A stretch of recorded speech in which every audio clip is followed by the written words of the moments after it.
বীরভূমের বক্রেশ্বর বাসস্ট্যান্ডে আরজিকর কাণ্ডের প্রতিবাদে জমায়েত। আরজিকর কাণ্ডের প্রতিবাদে পথে টলি জগতের অভিনেতা অভিনেত্রী পরিচালক থেকে শুরু করে প্রতিটি মানুষ। এর পাশাপাশি জানা যায় আজ থেকে আগামী 24 তারিখ অবধি বেলগাছিয়া রোড থেকে শ্যামবাজার পাঁচমাথার মোড় পর্যন্ত কলকাতা পুলিশের পক্ষ থেকে ভারতীয় নাগরিক সুরক্ষা সংহিতার 163-র 2 ধারা লাগু করা হয়েছে। এই ধারা অনুযায়ী বেলগাছিয়া রোড থেকে শ্যামবাজার পাঁচমাথার মোড় পর্যন্ত 5 জনের বেশি জমায়েত করা যাবে না।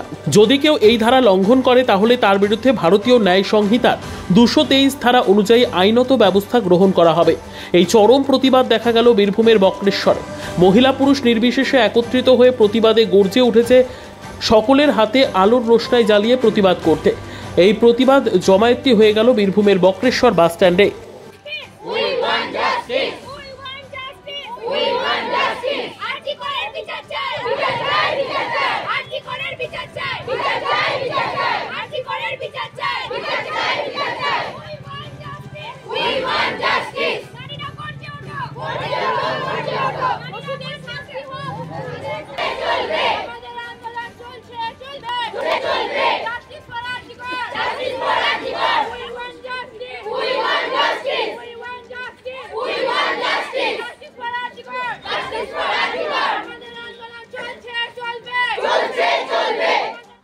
আজ আমরা এই বক্রেশ্বরে আরজিকর হসপিটালে যে ঘটনা ঘটেছে তারই প্রতিবাদে একটা মিছিল করেছি এবং আমরা প্রতিবাদ জানাচ্ছি সেই জঘন্য ঘটনার বিরুদ্ধে।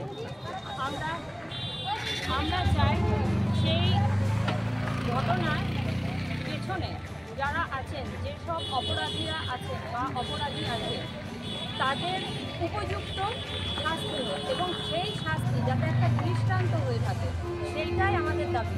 এবং সেই শাস্তি যেন জনসম্মুখে হয়, আমাদের প্রতিটা জনগণ যাতে সেই শাস্তিটা দেখতে পায় এবং আমাদের ভবিষ্যতে কোনো মেয়ে কোনো কাজে বেরোনোর আগে যাতে কোনো একদম বোল্ডলি বেরোতে পারে, তার কোনো ভয় না থাকে। আর কোনো মহিলাকে ছোঁয়ার আগে সেই পুরুষ বা সেই জঘন্য পশু সেই দৃষ্টান্ত মনে রাখে। সেই শাস্তির জন্যই আমরা এখানে প্রতিবাদ মিছিলে যোগদান করেছি। আমরা সবাই এখানে জমায়েত হয়েছি। আমরা চাই সেই দোষীদের শাস্তি হোক, সেই দোষী যাতে কঠোর শাস্তি হোক, এটাই আমাদের দাবি। আর আমাদের আন্দোলন চলছে, যতদিন না বিচার শেষ হবে, বিচার পাবো আমরা, ততদিন আন্দোলন চালিয়ে যাব।